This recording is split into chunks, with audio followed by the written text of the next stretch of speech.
बिल्ली के भाग से सिक्का टूटता है? बिलाई के भाग से सिक्का नहीं टूटेगा। सुशील मोदी जो दुमुहा साहब के लोग हैं उनका भी आज हमने बयान देखा है। माननीय श्री सुशील कुमार मोदी जी जो छपास रोग से ग्रस्त रहते हैं, इसके प्रधान सेवक, इस देश के प्रधान सेवक अब प्रधान इवेंट मैनेजर हो गए। राकेश कश्यप और आप देख रहे हैं आवाज न्यूज। अभी बिहार में पूरा हुआ जातीय जनगणना, बिहार सरकार जारी किए आंकड़े, इसको लेकर अलग अलग जगहों से खबर आ रही है। कोई इसका समर्थन कर रहे हैं तो कोई इसका विरोध कर रहे हैं। यहाँ तक ललन सिंह जो जनता दल यूनाइटेड के राष्ट्रीय अध्यक्ष हैं, उन्होंने बीजेपी पर खूब बरसे। उन्होंने सुशील मोदी को दुमुहा सांप तक कह दिया। इस वीडियो में हम आपको दिखाएंगे कि किस प्रकार बीजेपी पर खूब बरसे हैं। और हम जो जाति आधारित गणना बिहार में हुई, उसके लिए हम बिहार की जो महागठबंधन की सरकार है उसको हम बधाई देते हैं, इसलिए कि सारी बाधाओं को दूर करते हुए सारे षड्यंत्र जो जाति आधारित गणना को रोकने के लिए केंद्र की सरकार ने और भारतीय जनता पार्टी ने जो षड्यंत्र किया, उन सारी बाधाओं को दूर करते हुए सरकार ने बिहार में जाति आधारित गणना करा ली। इसलिए कि सरकार जो बिहार की है, महागठबंधन की जो सरकार है, वो वास्तव में उसका समर्पण है न्याय के साथ विकास। और आप सबको मालूम है कि बिहार में नीतीश कुमार जी जब से शासन में आए हैं तब से न्याय के साथ विकास के कार्यक्रम को वो चलाते हैं। न्याय के साथ विकास का मतलब ही है कि समाज के सभी वर्ग के साथ न्याय, और जो समाज में सबसे पिछले पंक्ति में खड़े हैं उनके साथ विशेष अवसर देके उनको मुख्य धारा में लाया जाए। तो ये उनका समर्पण है। और हम समझते हैं कि इस जाति आधारित गणना के बाद बिहार की सरकार अति पिछड़े वर्ग के लोगों के लिए जो भी मुख्य धारा में समाज में लाने में उसके लिए जो प्रयास करना होगा जरूर करेगी। लेकिन जो दुमुहा साहब के लोग हैं उनका भी आज हमने बयान देखा है। माननीय श्री सुशील कुमार मोदी जी जो छपास रोग से ग्रस्त रहते हैं, उनका भी बयान हमने देखा है। वो कह रहे थे कि तो हम ही लोग थे सरकार में तब न हुआ। अरे पूरा बिहार जान रहा है कि प्रधानमंत्री से प्रतिनिधि मंडल मिलने में 1 महीने का विलंब हुआ, क्योंकि आप उसमें शामिल ही नहीं होना चाहते थे। और जब बिहार के मुख्यमंत्री ने तय कर दिया कि अब कोई आए चाहे नहीं आए हम तो करेंगे ही, तब आप मजबूरी में आए। लेकिन उसको रोकने के लिए जो हाई कोर्ट में और सुप्रीम कोर्ट में आपने षड्यंत्र किया, आत्मचिंतन करिए, जरा अपने गिरेबान में झांक के देखिए।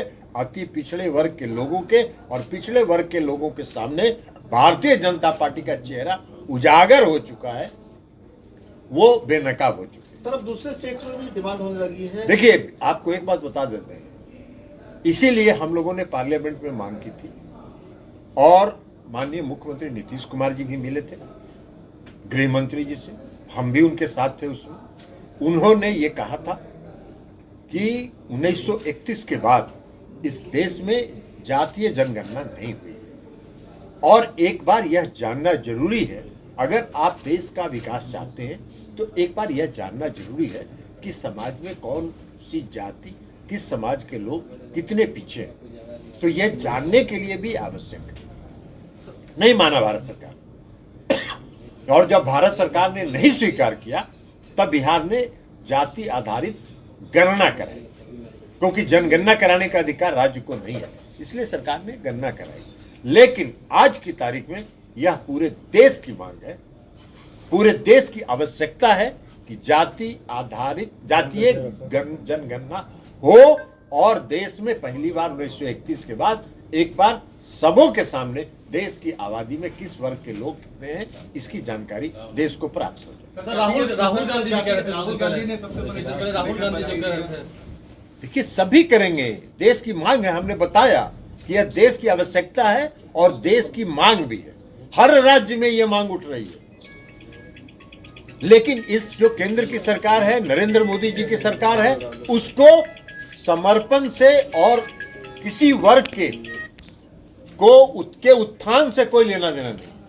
आप एक बात बताइए कि जिसको समर्पण होता है वो करता है ना जी। महिला आरक्षण संसद में और विधानसभा में आप तो लागू करिएगा 10 साल के बाद। तो आज ये विशेष समारोह आयोजित करके इतना बड़ा इवेंट ऑर्गेनाइज करके करने की क्या जरूरत थी? ये तो नवंबर दिसंबर में जब मानसून थी, विंटर सेशन होता तो आप ले आते बिल। तो इनको करना कुछ नहीं रहता है, ये प्रचार में अपना इनकी रुचि रहती है, वो प्रचार करेंगे। उसका इवेंट मैनेजर, हम तो कहते हैं आजकल इस देश के प्रधान सेवक अब प्रधान इवेंट मैनेजर हो गए हैं, तो इसलिए इवेंट मैनेज करते हैं। आज भी आपको भी कह रहे हैं, हम आपको कोई दोष नहीं देते हैं। आपका जो मैनेजमेंट है, वह प्रोड्यूसर डायरेक्टर जो इस मीडिया के अभी बने हुए इस देश के माननीय गृह मंत्री जी उनके नियंत्रण में है। और ये सब डराने धमकाने के लिए ये सब किया जाता है बीच बीच में। बीबीसी में रेड हुआ था कि नहीं हुआ था? क्यों हुआ था रेड? भाई आप मोदी जी तो इमरजेंसी के दौरान और बाद में बड़ा तारीफ करते थे सब लोग बीबीसी का, बड़ा निष्पक्ष है। और आपके खिलाफ जब बोल रहा है तो वो हो गया निष्पक्ष, उसकी निष्पक्षता समाप्त हो गई। तो जो मीडिया आपका प्रचार करेगा, आपका गुण गाएगा, वो निष्पक्ष है। और जो आपका प्रचार नहीं करेगा, आपकी आलोचना करेगा, उसके यहाँ छापा मरवाइएगा, सीबीआई का, ईडी का, इनकम टैक्स का, और उसको भयभीत करने का प्रयास करिएगा। यह भी भयभीत करने का एक प्रयास है। ये प्रयास सफल नहीं होगा। अब 24 बहुत नजदीक है, इनकी विदाई तय है। सर एक छोटा सा बिहार सवाल है कि आप राष्ट्रीय अध्यक्ष हैं, सुशील मोदी कह रहे हैं कि आपकी पार्टी में बड़ी टूट होने वाली है, या आपको विलय करना होगा? बिल्ली के भाग से सिक्का टूटता है? बिलाई के भाग से सिक्का नहीं टूटेगा। सुशील मोदी जी को कहिए मगन रहे, अपना पीठ थपथपाते रहे, और भारतीय जनता पार्टी अगर खुश हो जाए तो 2024 में उनको दे। आप अपना राय कमेंट सेक्शन में जरूर दें कि जो जाति जनगणना हुई है वो जनता के हित के लिए या नेता के हित के लिए हुई है। ऐसे ही आप देखते रहिए आवाज़ न्यूज़ और जुड़े रहिए हमारे साथ ताज़ा खबरों के लिए। तब तक के लिए जय हिंद, जय बिहार, जय चंपारण।